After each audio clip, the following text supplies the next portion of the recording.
Tenemos que empezar diciendo que el material didáctico en general, todo lo que se ha utilizado en la escuela, tiene un gran valor, porque nos muestra cómo era la sociedad en aquel momento, cómo eran los chicos y las chicas, cómo era el profesorado, qué tareas se realizaban y con qué objetivos se buscaban con aquellos experimentos. Si ya profundizamos un poco, no en todo el material educativo, sino en lo que es el material científico, didáctico científico, nos damos cuenta pues, de dónde, de qué países nos llegaba ese material científico, esas herramientas, porque España durante muchísimos años no tenía los medios para producir los elementos de calidad. Fijaros, esto no es tan antiguo. Durante el siglo XVIII y gran parte del siglo XIX, las materias científicas se estudiaban de forma memorística, es decir, había un profesor, un catedrático, pues daba sus lecciones magistrales y era todo a base de pulmón, de libros, como esos que están ahí, son libros del siglo XVIII y algunos muy antiguos y otros son del siglo XIX. Entonces el alumnado se sentaba y el profesor contaba su teoría y poco más. Entonces tampoco había muchos alumnos que llegan a este nivel. Sin embargo, en la segunda mitad del siglo XIX, el estudio de la ciencia, de la física en general, cambia y da un salto y se convierte en la física experimental. Y entonces se insiste en el conocimiento de los instrumentos. Antes era lo que se llamaba la filosofía natural. Y ahí tenéis, por ejemplo, un profesor con sus alumnos, esto es del siglo XIX, y fijaros que está el aula rodeado de láminas, de muchos aparatos como estos que tenemos hoy por aquí, y el profesor, en algunos casos, dejaba que tocaran a algún alumno, pero normalmente no era así. Lo vamos a representar hoy con los aparatos que están en la mesa grande y los aparatos que están en esta mesa pequeña. Veremos el cambio que se produce en el siglo XIX al siglo XX. ¿Qué tipo de aparato había? Pues había muchos aparatos de estudio y demostración, que son como estos que tenemos por aquí, de estudio y demostración de alguna ley física, de alguna propiedad, y después instrumentos de medida. Y el profesorado lo que hacía era describir qué es lo que hacían esos instrumentos, demostrar alguna ley, algún principio y poco más. Y si había demostraciones, las hacía el catedrático. Ahí tenéis, esto es una foto real del instituto Pedro Espinosa de Antequera, y ahí veis a su profesor de física haciendo una demostración a sus alumnos. Esto era así, los niños, chicos y chicas, apenas tocaban. ¿Por qué? Porque los instrumentos no eran fabricados en España, eran casi todos de fabricación extranjera, y lo que se hacía es lo que se llamaba demostraciones de cátedra, que es lo que vamos a hacer ahora dentro de un momentito. Aquí tenéis distintas fotos de aquellos gabinetes, de aquella experiencia.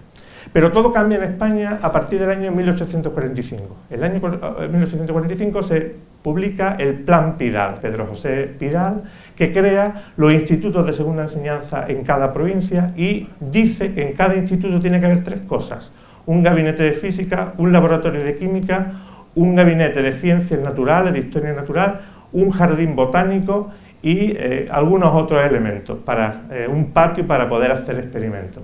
Este es el señor Pidal, y le encarga a un señor que se llama Gil de Zárate que recorra países, especialmente Francia, se va a París y compra instrumentos científicos.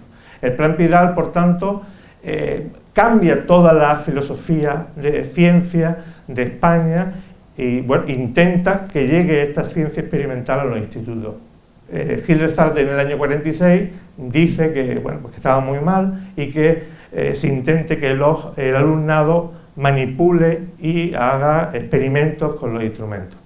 Se crea el reglamento del 57, que se crean todos estos gabinetes. Aquí tenéis algunas fotos. Fijaros que muchos de los elementos que aparecen son fotos todas de centros educativos españoles.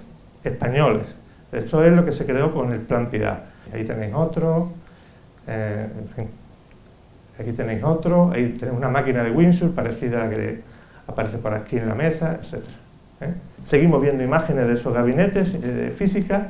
Bueno, en España el ministerio, en la primera época, como los institutos no tenían dinero, compra el material y lo compra a casas francesas, por ejemplo, Hijos de Mille d'Irol y alguna otra, ¿no? Sin embargo, ya en el siglo XX son los fabricantes alemanes como Max Kohl y Leibold, la mayor parte de los instrumentos que están aquí son alemanes, son las que suministran. Ahí tenéis los catálogos, son fotos reales de los catálogos que conservo. Una foto del Aguilar y Eslava de Córdoba, que he tenido el honor de, después de muchísimos años, clasificar y recuperar, porque estaba todo guardado en almacenes con más polvo, como Indiana Jones, una cosa espectacular. Los instrumentos, según aquella normativa, esos catálogos se dividen en distintos grupos. Había instrumentos muy variados, instrumentos lúdicos, instrumentos auxiliares para demostraciones, modelos, es decir, una máquina de vapor no se podía meter en un instituto y se ponía un modelo para que los chicos y chicas conocieran cómo funcionaba. Ahí tenéis más fotos de esos gabinetes, pero sin embargo, hasta finales del siglo XIX todavía las clases de física eran muy memorísticas. Sin embargo, con la llegada del siglo XX, el alumnado por fin empieza a poder tocar los instrumentos. Y esta foto es una foto del principio de los años 20, concretamente en el Instituto Escuela. El Instituto Escuela fue una experiencia en 1918, liderada por José Estalella, fue un precursor de la ciencia. Muchísimos de sus libros sobre recreaciones científicas son hoy todavía publicados y contienen un montón de experimentos muy interesantes.